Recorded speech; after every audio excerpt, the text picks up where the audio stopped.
Bismillahirrahmanirrahim. Assalamualaikum warahmatullahi wabarakatuh. Perkenalkan, kami dari kelompok 7 akan mempresentasikan mata kuliah menulis, yaitu mengenai materi tata tulis dan aspek mekanik. Sebelumnya, perkenalkan saya sendiri Nurul Hikmah dengan NPM 202025157 dan beranggotakan Pondri Fadilatul Rahmah, Desi Putri Lestari, Elsa Juwita, dan Mutiara Maulidia Harun.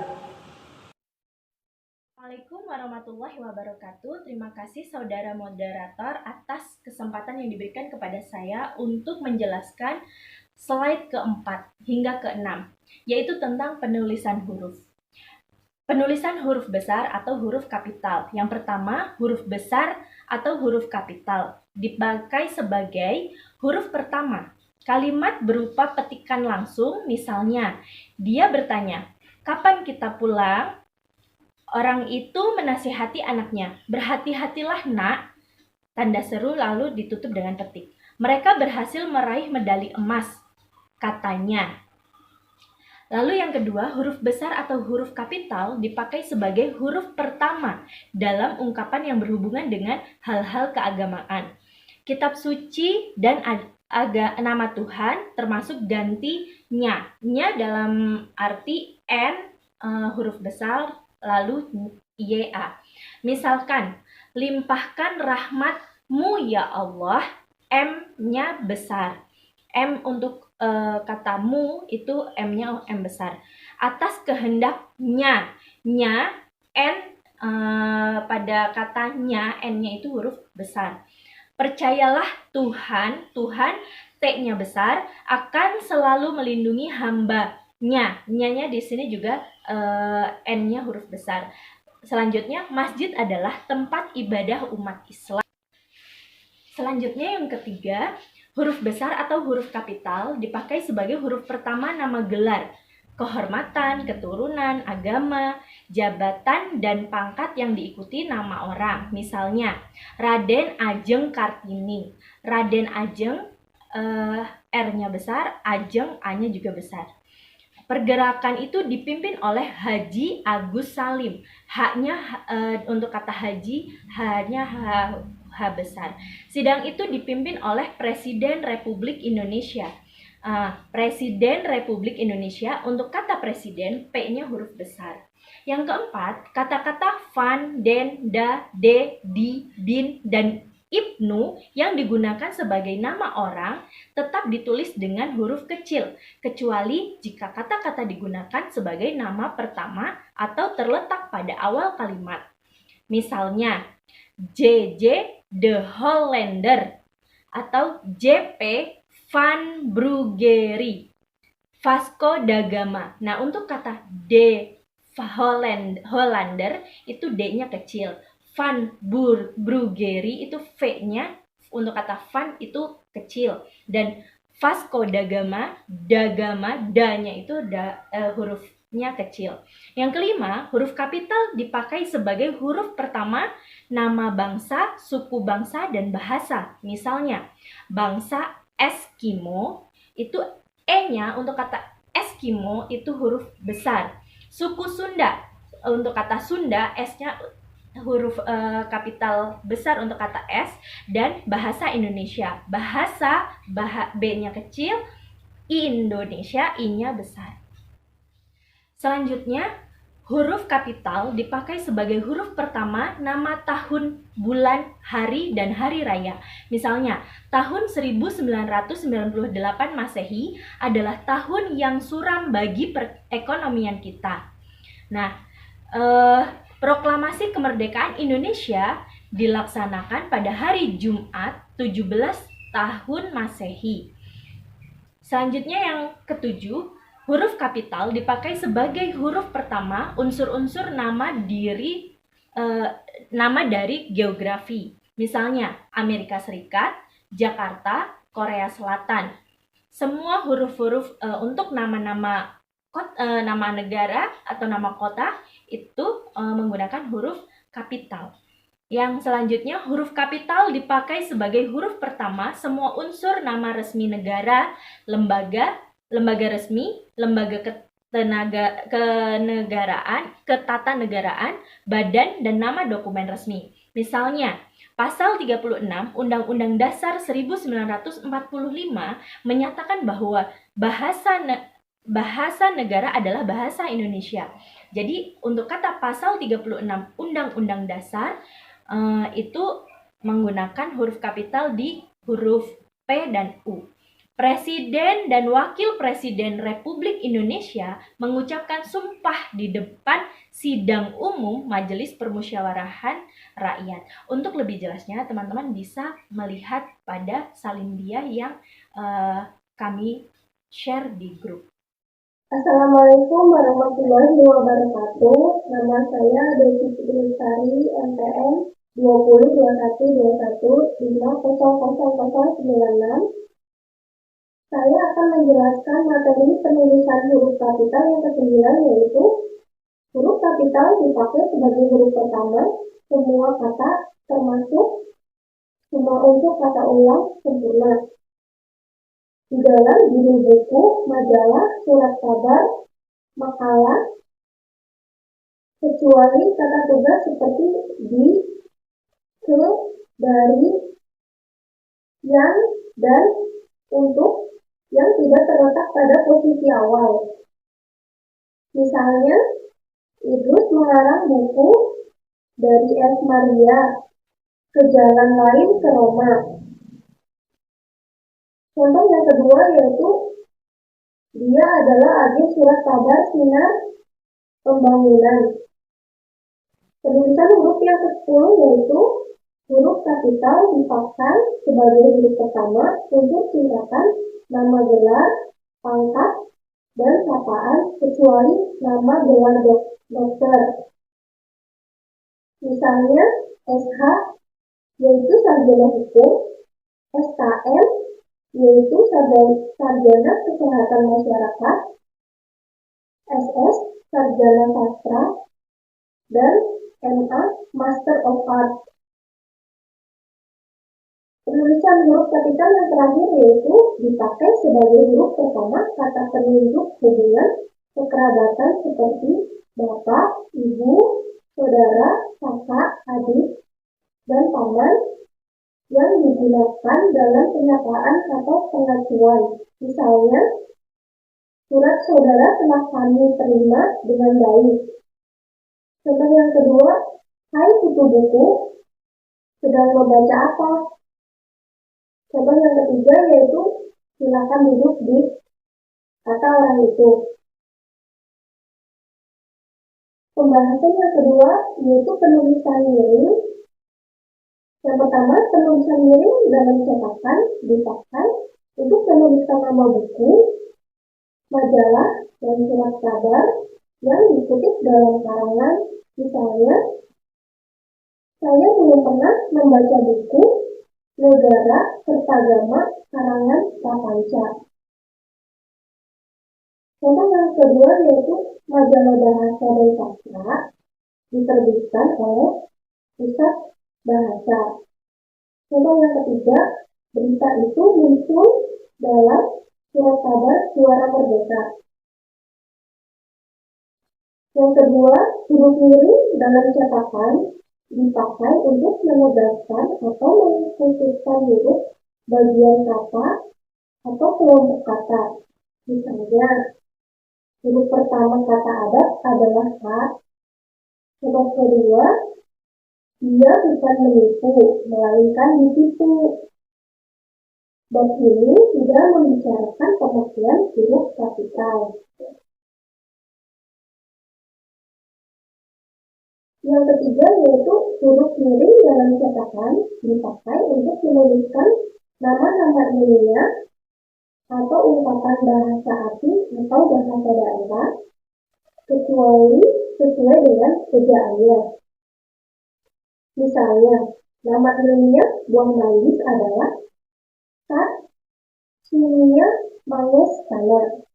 Contoh yang kedua, apakah tidak sebaiknya kita menggunakan kata penasaran atau kata upgrading? Pembahasan yang terakhir yaitu Pemakaian tanda baca. Yang pertama, tanda titik. Yang kedua, tanda koma. Yang ketiga, tanda titik koma. Yang keempat, tanda titik dua. Yang kelima, tanda hubung. Yang keenam, tanda pisah. Yang ketujuh, tanda petik. Yang kedelapan, tanda petik tunggal. Yang kesembilan, tanda apostrof. Dan yang terakhir, garis miring. Wabarakatuh, saya Alfa Juwita, NPM 2021-21500080. Saya akan menjelaskan mengenai penggunaan tanda titik. Nah, tanda titik dipakai pada akhir singkatan nama orang. Misalnya, W.S. Rendra, Abdul Hadi, W.M. Nah, ternyata tanda titik dipakai pada singkatan gelar, jabatan, pangkat, dan sapaan.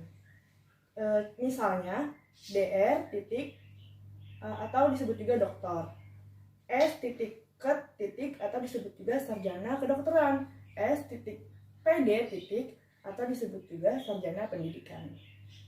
Nah, berikutnya saya akan menjelaskan mengenai penggunaan tanda koma. Tanda koma harus digunakan di antara unsur-unsur dalam suatu perincian atau pembilangan. Misalnya, saya menerima hadiah dari paman berupa jam tangan, koma, raket, koma, dan sepatu. Tanda koma digunakan untuk memisahkan petikan langsung bagian lain dalam kalimat. Misalnya, kata ayah saya, koma, kita harus bisa memaafkan kesalahan orang lain. Tanda petik. Tanda koma digunakan di antara nama orang dan gelar akademik yang mengikuti untuk membedakannya dari singkatan keluarga atau marga. Misalnya, A titik Ansori, S titik H titik, B titik Ratulangi, S titik Kom titik. Dipakai untuk memisahkan anak kalimat yang mendahului induk kalimatnya. Namun, tanda koma tidak dipakai jika induk kalimat mendahului anak kalimat. Misalnya, karena berlari terlalu kencang, koma, kakinya sakit. Apabila belajar sungguh-sungguh, koma, saudara akan berhasil dalam ujian. Selanjutnya, saya akan menjelaskan mengenai masih dalam penggunaan tanda koma. Digunakan di belakang kata, koma, seperti wah, koma, aduh, koma, oh, koma, kasihan yang terdapat di awal kalimat. Misalnya, wah, koma, indah sekali pemandangannya. Dan, aduh, koma, aku lupa membawa pensil. Digunakan di antara 1. Nama dan alamat. 2. Bagian-bagian alamat. 3. Tempat dan tanggal. 4. Nama tempat dan wilayah atau negeri yang ditulis berurutan. Misalnya, kampus B Unindra terletak di Jalan Titik Raya Tengah, koma, Gedong, koma, Kec titik, Pasar titik Rebo, koma, Kota Jakarta Timur, koma, Jakarta. Jakarta, koma, 17 Agustus 2023. Terima kasih, kurang lebihnya mohon maaf. Selanjutnya akan dilanjutkan oleh Kamu Tiara. Silakan Kamu Tiara.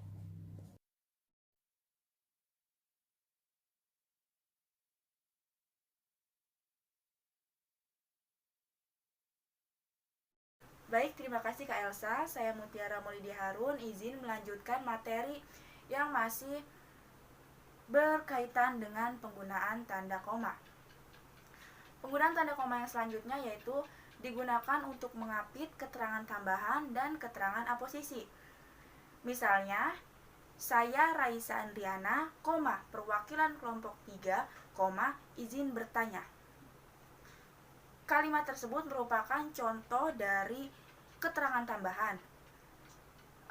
Keterangan tambahan yang terdapat pada kalimat tersebut yaitu pada perwakilan kelompok 3 yang diapit tanda koma sebelum dan sesudah kalimatnya. Keterangan tambahan bermaksud untuk memberikan keterangan tambahan tanpa mengubah inti atau maksud dari teks tersebut, dari kalimat tersebut. Selanjutnya yang B, Kevin memukul kepala adikku Anto. Kalimat tersebut merupakan contoh dari keterangan aposisi. Singkatnya, apa itu aposisi? Aposisi merupakan keterangan penjelas nomina, baik secara subjek maupun objek.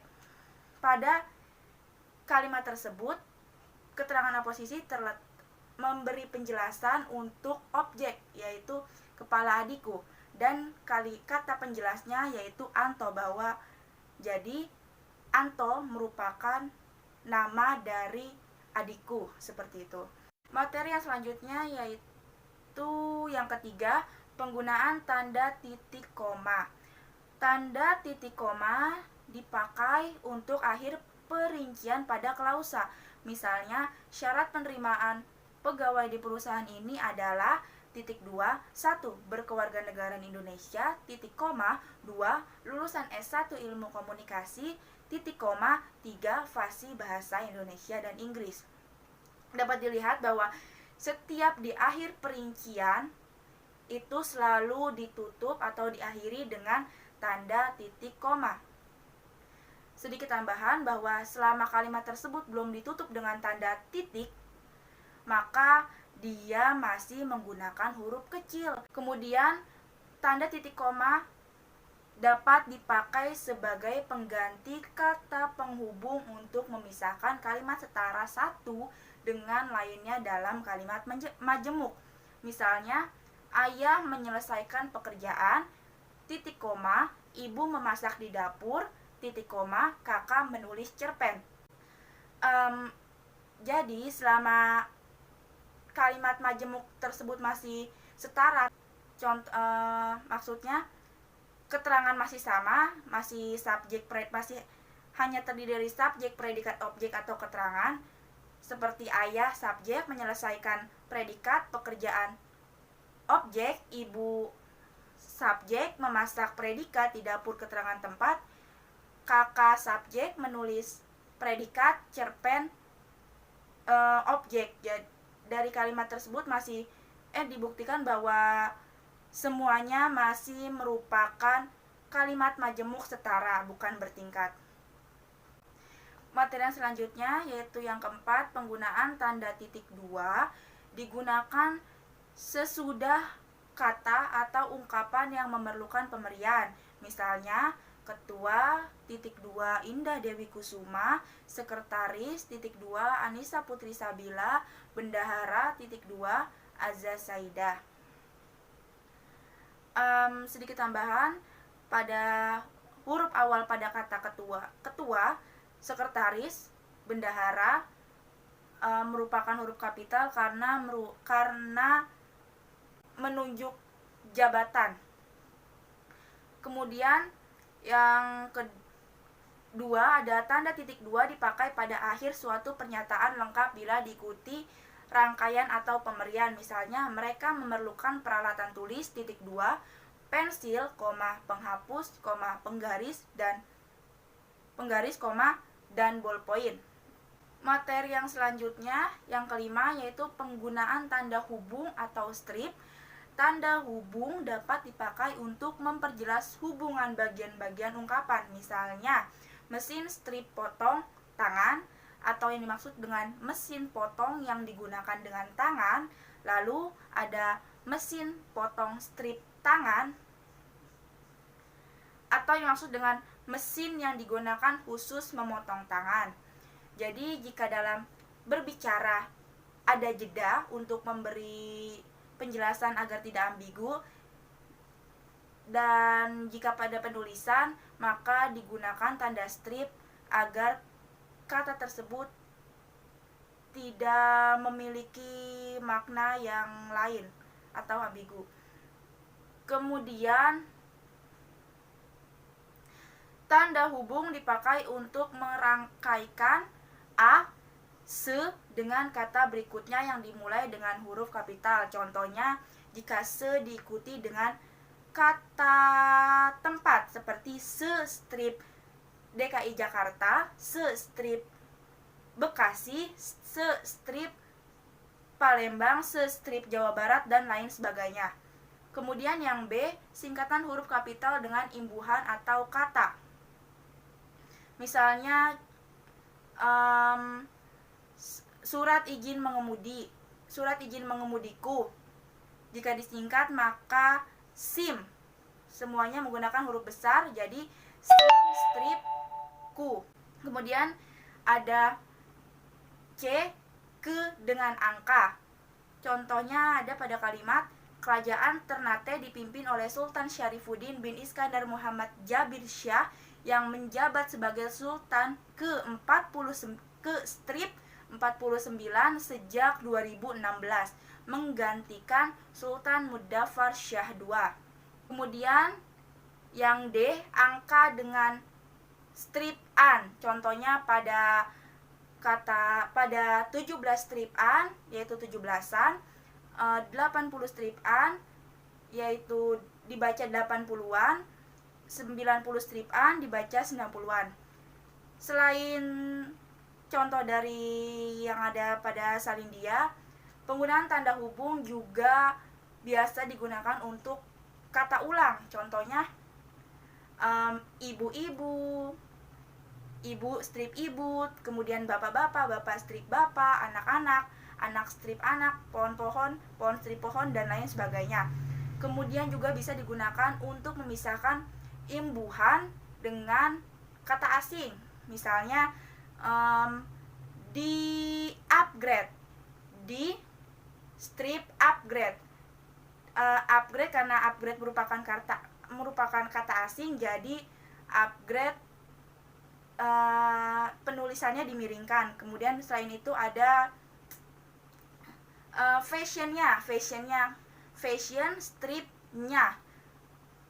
Fashion karena kata asing dimiringkan, kemudian strip dan diikuti nya. Sekian penjelasan dari saya, mohon maaf bila banyak kekurangan.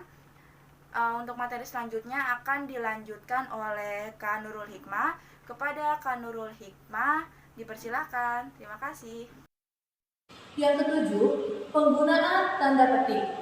Tanda petik ini digunakan untuk mengapit judul saja, lagu, film, sinetron, artikel, naskah, atau bab buku yang dipakai dalam kalimat. Contohnya, film Habibie dan Ainun. Nah, judul film itu diapit oleh tanda petik. Diambil dari kisah nyata perjalanan B.J. Habibie dan istrinya, yaitu Ibu Ainun. Selanjutnya, tanda petik juga digunakan untuk mengapit istilah ilmiah yang kurang dikenal atau kurang umum, maupun yang memiliki arti khusus. Contohnya, dilarang memberi amplop kepada petugas. Nah, kata amplop itu diberi tanda petik. Itu yang berarti bahwa tidak boleh memberikan tip pada petugas. Seperti itu. Nah, yang ke-8 yaitu penggunaan tanda petik tunggal. Nah, tanda petik tunggal ini mengapit terjemahan atau penjelasan kata atau ungkapan asing. Contohnya, Lailatul Qadar. Nah, biasanya artinya ini diapit tanda petik tunggal, malam bernilai. Jadi kata Lailatul Qadar, kemudian ada kata terjemahannya yaitu malam bernilai. Yang kedua yaitu tergugat. Nah, diberikan tanda petik yaitu yang digugat. Nah, yang digugat ini adalah arti atau terjemahan dari tergugat. Selanjutnya, tanda petik tunggal digunakan untuk mengapit petikan yang terdapat dalam petikan lain. Contohnya ada dalam kalimat langsung. Misalnya, tanya dia, ku dengar bunyi kering-kering tadi. Kau dengar bunyi kering-kering tadi? Nah, kata kering-kering itu diberi tanda petik satu atau petik tunggal karena ada di tengah-tengah tanda petik yang dua tadi. Atau, ku dengar teriak anakku, ibu bapak pulang, dan rasa letihku lenyap seketika, ujar Pak Hamdan. Nah, kata ibu bapak pulang itu suara teriakan anaknya yang dipetik oleh tanda petik tunggal. Kenapa diberikan tanda petik tunggal? Karena kata itu ada di tengah-tengah kalimat yang sudah diapit oleh tanda petik biasa. Seperti itu. Yang ke-9 yaitu penggunaan tanda apostrof. Apostrof itu seperti koma di atas. Tanda apostrof ini digunakan untuk menyikat kata. Misalnya, kan ku cari dari akan kucari. Nah, kata akan kucari sebelum kan itu ada tanda apostrofnya atau koma di atasnya, 1 koma. Nah, itu panjangannya dari akan. Kan kucari itu kependekan dari akan kucari. Selanjutnya, malamlah tiba. Itu dari kata malam lah tiba yang digunakan hanya 3 huruf lah LH, tapi di sebelum katanya ada apostrofnya atau koma di atasnya. Selanjutnya ada lagi contoh, dia mengayuh sepeda miliknya yang berwarna hijau itu dengan sangat kencang. Nah, sepeda di situ menggunakan tanda apostrof, yaitu dari kata sepeda. Nah, yang terakhir yaitu dengan ini aku ucapkan terima kasih yang sebesar-besarnya kepada seluruh pihak yang telah membantu. Kata terima kasih itu adalah kata sebenarnya adalah terima, ada e-nya. Tapi kalau pakai apostrof itu biasanya tidak ada e-nya. Jadi apostrof kemudian baru terima kasih tanpa e, seperti itu. Nah, pembahasan yang terakhir yaitu yang ke-10, penggunaan garis miring. Tanda garis miring digunakan dalam nomor surat, nomor pada alamat, dan penandaan masa 1 tahun yang terbagi dalam 2 tahun. Itu.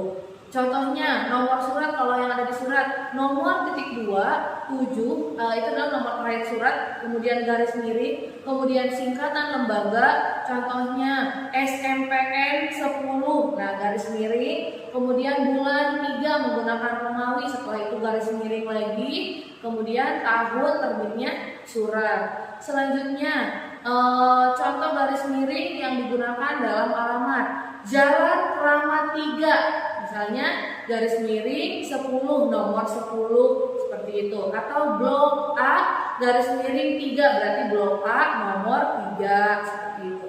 Selanjutnya tanda garis miring ini juga digunakan sebagai pengganti kata dan atau serta setiap. Contohnya, pilih salah satu moda transportasi darat garis miring laut. Nah, itu maksudnya adalah darat atau laut. Kemudian ada lagi, yang harus mengambil rapor adalah orang tua atau wali peserta didik masing-masing. Kata atau itu diganti dengan garis miring. Seperti itu mungkin yang bisa kami sampaikan. Mohon maaf apabila ada salah-salah kata. Kami akhiri. Wabillahi taufiq wal hidayah. Wassalamualaikum warahmatullahi wabarakatuh.